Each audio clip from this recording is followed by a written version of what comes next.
As we watch folks leaving the courthouse there, that is the former president's motorcade now, moving through New York City, we're going to bring in Judge Jeanine Pirro, co-host of The Five. She was inside the courtroom all day today. She witnessed all of the action firsthand right there, not far away from former President Trump. Judge, I want to get your initial reaction to what we just learned, the judge telling the prosecution that they can just tell Michael Cohen to be quiet, but will not order a gag order on him. Yeah. Well, first of all, let me tell you that it was a very drab courtroom on this very drab day with very drab testimony. And the only time there was real excitement was when the defense got up, the attorney for the president said, Your Honor, you know, Michael Cohen is still going out there and talking about the president, and we would request that at least there be some balance in terms of the gag order. The president or the judge gets up, and to my amazement, the judge directed the prosecution to tell Michael Cohen that the judge doesn't want him to be communicating and in any way going on any public forums. And I'm sitting in the courtroom and I'm saying to myself, wait a minute, you're the one in the robe. You're asking the prosecutor to ask a witness to not talk about the case when you're the judge and you have an obligation to gag him. You gagged the president, a former president of the United States. You robbed him of his ability to speak, and you're letting Michael Cohen, who was a convicted perjurer and referred to by a judge as a serial liar, to continue to talk, and you don't have the chutzpah, I'll use that instead of another word, to tell him to be quiet. I mean, it just blew my mind.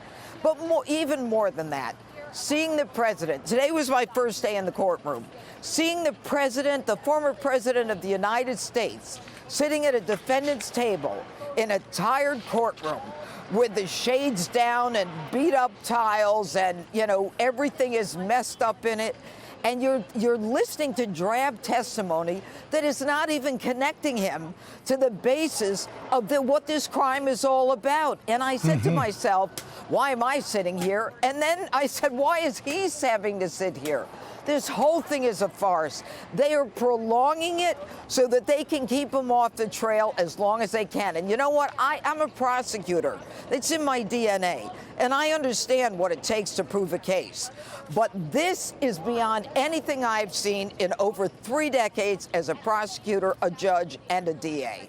You know, Judge, we've made the argument with several other folks who have joined us that, yes, it's keeping Trump off of the campaign trail, but he's getting more exposure from being in court than he likely would if he were on the campaign trail. He's got wall-to-wall coverage on 3 news networks. He's on the front page of every newspaper and website across the country. So plenty of eyeballs are seeing him, and he's taking advantage of it, too, by campaigning in the hallway of the courthouse there. Well, there's no question about it. But you know Donald Trump. John, you covered him when he was president. You know he's a man who is in the fight. He wants to be in the fight. He wants to go out there and work. He has the energy. And I was sitting there thinking, I mean, I've known him many, many years. How could he possibly sit here for, 4 hours just sitting, listening to testimony? That's not in his nature. So that in itself is punishment. But I agree with you. When he does go outside the courtroom, he talks about things that Americans are interested in, like what was going on the college campuses, what's going on in terms of Joe Biden and what he's doing. But at the same time, it's not who he is. The American people want to see him, and they should be entitled to see him. They shouldn't be prevented from seeing him. And that's what this is all about.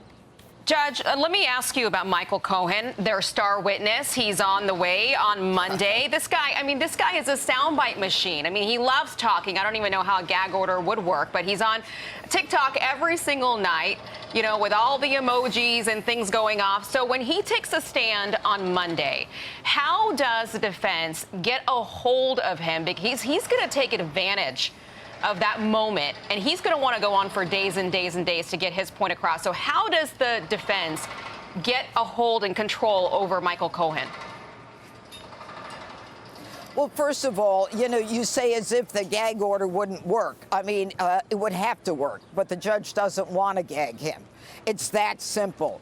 But at the same time, I think the most important thing is to let this jury see who Michael Cohen is, to let this jury see that, you know, he has said X, Y, and Z and ABC on the same statement.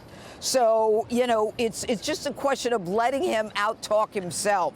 But also, you know, Michael Cohen can't say the same thing 5 different ways, and then we realize that he has such hatred for Donald Trump.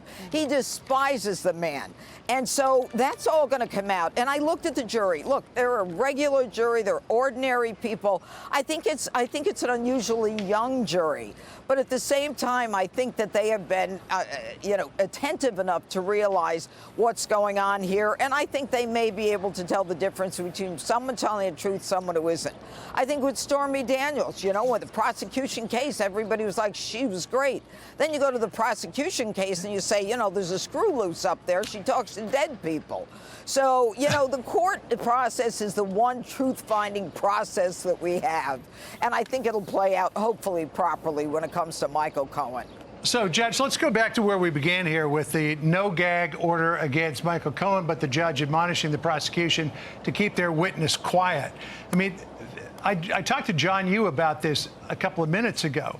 This is a judge who makes rulings about things after they've already happened. You know, he sees that Michael Cohen's been out there saying all this stuff about Trump, wearing a T-shirt that's got an image of Trump in a prison orange jumpsuit behind bars, and he says, oh yeah, maybe you should keep your client quiet. In the same way as on Tuesday, after Stormy Daniels lays out this salacious tale in court, he says, oh yeah, maybe the jury shouldn't have heard some of that. So why is this judge waiting until the horse is out of the barn to make these rulings? John, think about it. Why? Because he doesn't mind these rulings coming out. Because he doesn't mind Michael Cohen going out there and trashing Donald Trump every night. Because he's not in control of what's going on, or maybe he actually is. And this is what he wants. This judge, and I have never seen this in my life, and this is my wheelhouse, to tell the prosecution, to tell the witness that, quote, I wrote it down, the quote, the judge doesn't want him communicating. You know, the judge doesn't want him talking, and call him on behalf of me. Tell him I said it. Judge, if you have a backbone, you tell him. It's your courtroom. But he doesn't want to. I think the answer is clear. And that's the sad part of all of this. All right, Judge Jeanine Pirro, we'll see if any of the jurors, if that resonates with them, especially the 2 lawyers that are on in that courtroom. Judge Jeanine Pirro, thank you for being in the courtroom for us today and for your insight. We appreciate it. Hey everyone, I'm Emily Campagno. Catch me and my co-hosts Harris Faulkner and Kaylee McEnany on Outnumbered every weekday at 12 p.m. Eastern, or set your DVR. Also, don't forget to subscribe to the Fox News YouTube page for daily highlights.